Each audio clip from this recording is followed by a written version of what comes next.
Okay, we're ready, Zaina, we're ready. All right, my friends. So we have a slight change in our agenda for today. My guest wasn't able to make it to the show in time, so we're already rocking and rolling here. I'm going to get her back. I promise I'm going to get her back. She's wonderful. You need to hear from her, but it'll be at a time when she can actually, this is what it is. We are busy entrepreneurs, and we've got a lot of stuff going on. So sometimes things don't always go. And so we also learn how to dance and be flexible. All right. So I'm going to go ahead today and I'm going to talk to you about like a spiritual approach to a sales strategy. This is kind of this is my venue, my arena. And being able to work from the heart, being able to work from the inside out is really, really important to me. And I know that if you're a fan of this show, it's really, really important to you as well. So, what I want to start off and say is that sales does not begin with strategy. Sales is actually, and at least it can be, all right, there's an opportunity for you to see your sales as a sacred exchange. And if you are someone who is struggling to enroll clients consistently, it's not actually because you don't know how to sell, you don't know how to sell. It's not that you don't know how to coach. It's probably a little bit more complicated, and that you have some kind of an unresolved, unconscious relationship with the ask, right? Asking another person to invest in you, asking another person for money. That's what I went into this with. And it took a lot of work. It took so much work for me to be able to shift from being, I am a, um, I am someone who needs people to pay me, to being someone who is an energetic being doing an energetic exchange, right? So your relationship with any other human being is energetic before it's anything else. So before it's a tactic, before it's a sale, it is energy. And it's rooted in what a coach believes about her own worth, about money, and about whether or not she is even allowed to ask for what her work genuinely costs. So for me, and I'd like to use myself as an example because, again, it's where I struggled, it's where I was challenged, and it's something that I've overcome. And I want to share with you my ability to be able to overcome that, right? And the way that I was able to overcome it, because you likely can relate to what I was going through and how I did it.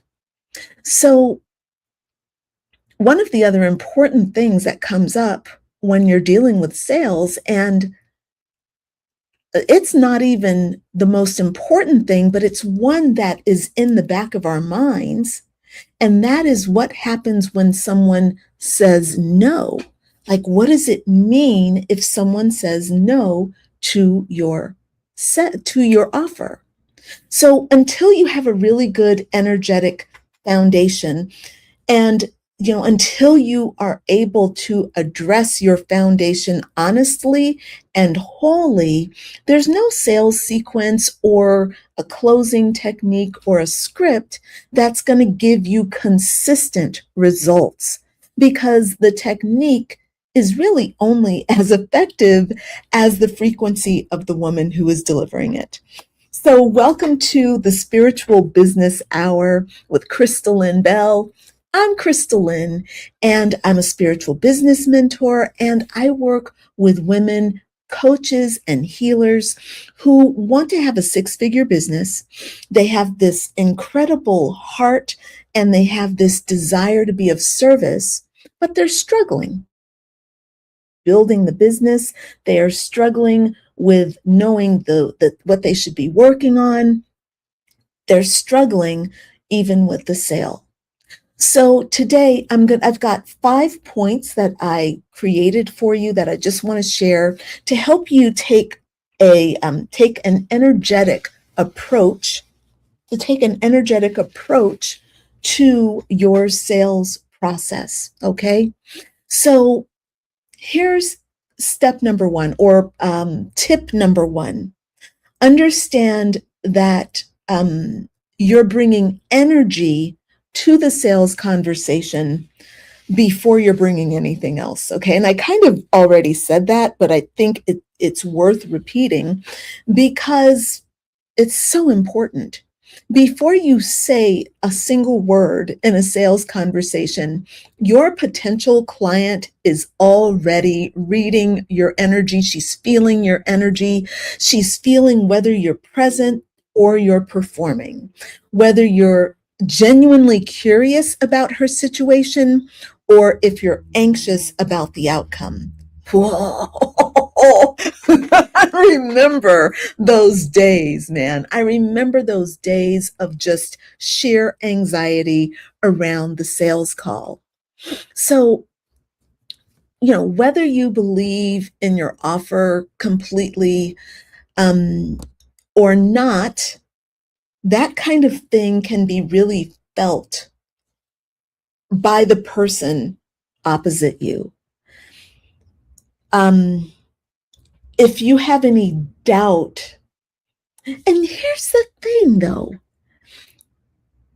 and this is why this is actually so easy to overcome. Sorry, there's something in my eye. It's bugging the heck out of me. Something's in my eye. And, oh man, I hope it's not a hair. Let me tell you, since I got these new long eyelashes, my eyelashes have started growing since I started using this serum. And I'm telling you, they're all over the place. And I'm loving it. I'm loving it. I'm not loving this eyelash in my eye, though. This is very obnoxious, but whatever. I'm going to pretend like it's not there now. Okay, actually, it is not there. So my point is that many coaches it's not that you lack confidence in yourself as a provider of service. It's not that you lack confidence in your ability to coach and take people to the outcomes. It's all just tied up in the sales process. And I find that to be really relieving because that means you can have faith in your value. Okay. So getting back to that energetic read that your potential client is doing on you, I want you to first of all understand that energetic read happens faster than she's even aware of, okay? And it sets the tone for everything that follows. When I start a sales call now, the very first thing I do is I make small talk. And one of the reasons why my sales calls are 50 minutes, I know a lot of people can do them in 20 minutes or 30 minutes. That is not me. All right. A discovery call. A discovery call for me is about discovering. And that first 10 minutes I spend just listening and looking at my client and connecting. We're talking about the weather. We're talking about where we are, why we live there. We're talking about the earrings. We're talking about like what we're wearing, like, oh, I love that blouse. Where'd you get that? Or I'm looking at something in their background. I'm talking about that. I'm doing all sorts of things that is making my energy. I'm affecting my energy. That first 10 minutes is not for the person on the call. That first 10 minutes is for me to find a connection to my heart and to hers. I'm listening and feeling and just making that connection. Okay. So for me, the most important sales preparation that I can do is not about reviewing my talking points. It's about genuinely getting grounded and present and connected to myself and to what I offer, but also to that woman. So I think that that's the most important thing. My number 2 tip for you is that your sales begin long before the sales conversation. And for me, content is king. I love creating content. And I love creating content based on one of my mentors. Her name is Eleanor Strong. Eleanor writes long content and she has what she calls the strong method. She's trademarked her method. She's created what she calls belief shifting posts. And those posts that she writes are super informative. They are completely targeted toward her ideal client, not someone she doesn't want to work with, although she might mention who is not an appropriate referral for her, but she's really on point with who it is she serves. And every piece of content that she creates, every word takes people on the journey to the sale. She doesn't even do sales conversations. She does a chat, okay? And she's big ticket. I think to start working with her, I believe it's $9,000, I think for the month, right? So she's very high ticket. She's doesn't do discovery calls.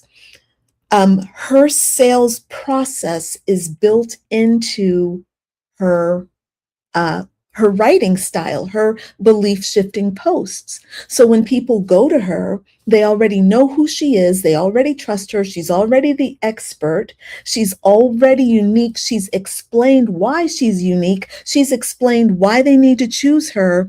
And she's given them the exact preparation they need to be able to start working with her without a discovery call, which I find to be wonderful.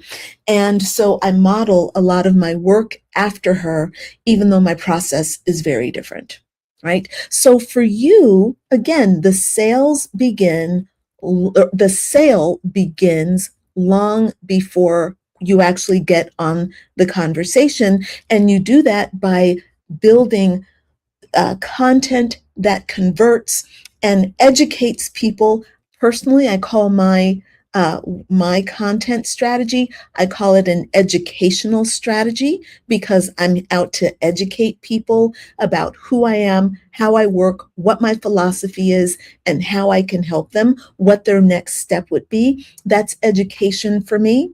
So every piece of content, every live stream, every interaction that I have with my community is either kind of building on that energetic trust and helping my client feel safe, like they can invest in me, or it's just doing nothing, which to me is not wise. That's not a part of my that's not a part of my way of doing things. For me, it's about building that trust constantly over and over again. Okay.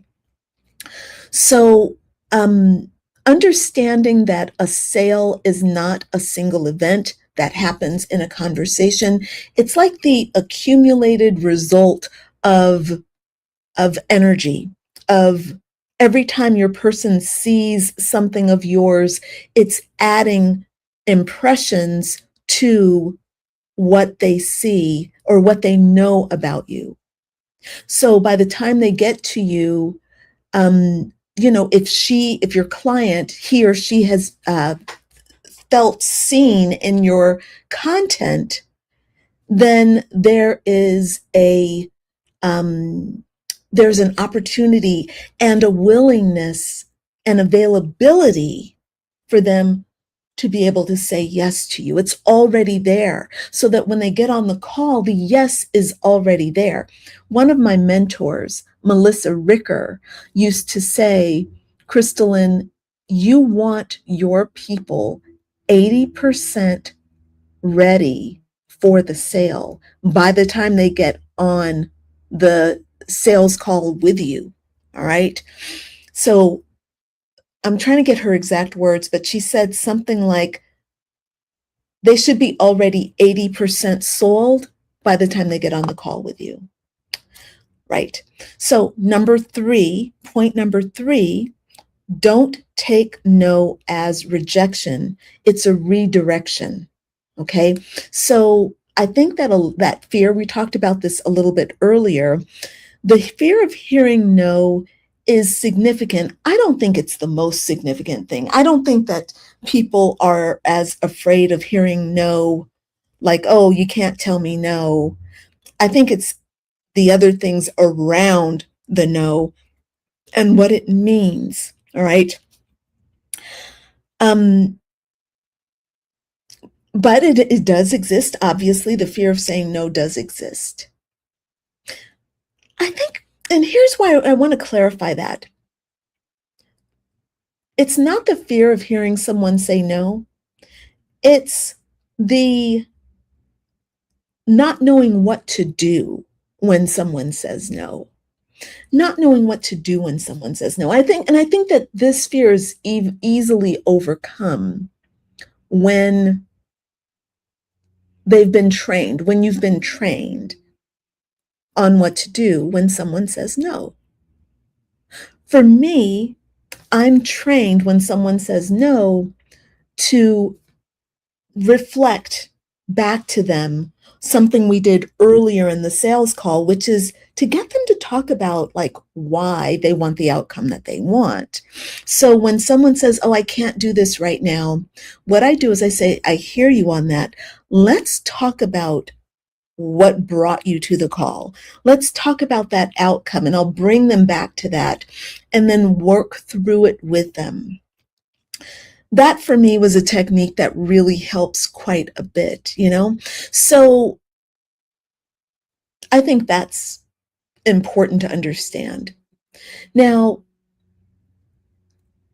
a coach who's afraid of getting a no, I think has a tendency, like if that fear of being told no is there, I think that it can make your energy soft, right? So you, instead of being confident in your offer, you give your offer with a level of hesitation,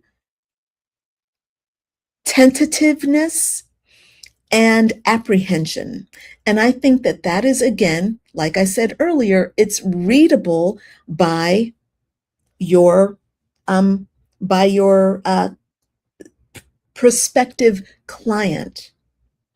It's almost like you've said no inside yourself already so that they can't beat you to it. So that's why you would discount like so quickly, or you dummy down the price, like your program is $3,000, but you offer it at $2,500, or you give yourself this kind of, well, I'm going to offer it for $2,500 this week. I'm going to do it for $2,500 this week. It's like you're setting yourself up for that no preemptively. Okay, that's what I think. I would love to hear your feedback in the comments if you think that if I'm off. If this is you, I want to hear about it. Let me know in the comments. If you're like, no, that's not me, that's not how I do it, let me know. I want to know what your process is in the comments. And let me see, I'm looking at the time. All right, I'm good. From a spiritual perspective, I think it's important to understand that no is not a verdict of your worth. And actually, even from a non-spiritual perspective, period, no is not about you. Okay. It's just about information. It might be about timing. It might be about fit.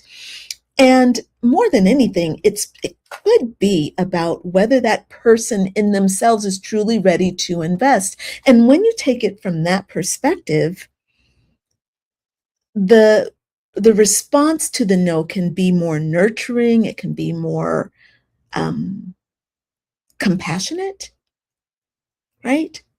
If you can receive a no, without collapsing,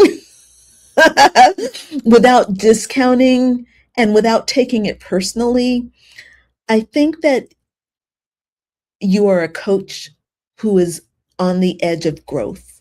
I think that that is a great marker of growth. I think that's a great marker of growth. Okay, let me get into number 4. I told you there are going to be 5, so we're at number 4. So selling, and I remember I got this. I'm bringing in all my mentors. All my mentors are coming into my mind. It's funny. But I've been mentioning my mentors and the people who inspire me all week. But I worked with a coach named Ingrid Arna. And I remember I came to her because she had such beautiful packaging. Everything was just so beautifully done. She was beautiful and elegant, and really, she just had such a beautiful presentation, right? One of the things, though, that she said, the thing that I took from her is that selling is an act of service, not self-promotion. And she had all these meditations in her program where she's like, you need to rethink this, what is the word? Reimagine. I can't think of the word that I want to say, but you need to get your brain around this in a big way. Selling is service, not promotion. And reframe, okay? This is the reframe that changes everything for spiritual women coaches, okay? You don't sell to someone, you kind of sell for someone. So when you truly believe that what you offer has the power to change the life of the person sitting across from you, then if you don't sell for them, then you are doing them a disservice. When I think about not giving what I offer to the women who come to me, I think, oh my God, it's going to be a disaster. If you don't get this, you are going to it's going to be a disaster. Okay. Cause you ain't gonna, cause I got the ticket. I got the golden ticket. I got the processes. I got the workbooks. I have all the things. I've got the team. We've got the support. We have the container that is going to make you thrive. And right now you're just surviving, right? So much love for that woman, because I know that with her, because I'm listening when on those sales calls, I am listening to what they've gone through, what brings them into wanting to be a coach, what the specific pain that they've experienced that they want to help other people heal and transform. I hear about their magic. I hear about their gifts. I hear about how they have saved other people, how they have given care to other people, and how they just want to be able to do that for people as a profession. And I hear about their gifts. I hear that. I want to serve those gifts. I want to serve that desire. I want to serve that service. And that's what I sell from. That's what I sell from. So I think that's the most important thing. Let me hop on to number 5, and we're going to be done. I want you to align your energy before every sales conversation. So this is where things get really, really practical. This is where if you're spiritual, okay, this is where your daily practice comes in. Your morning meditation, your chanting, your mantra, your journaling, your affirmation writing, right?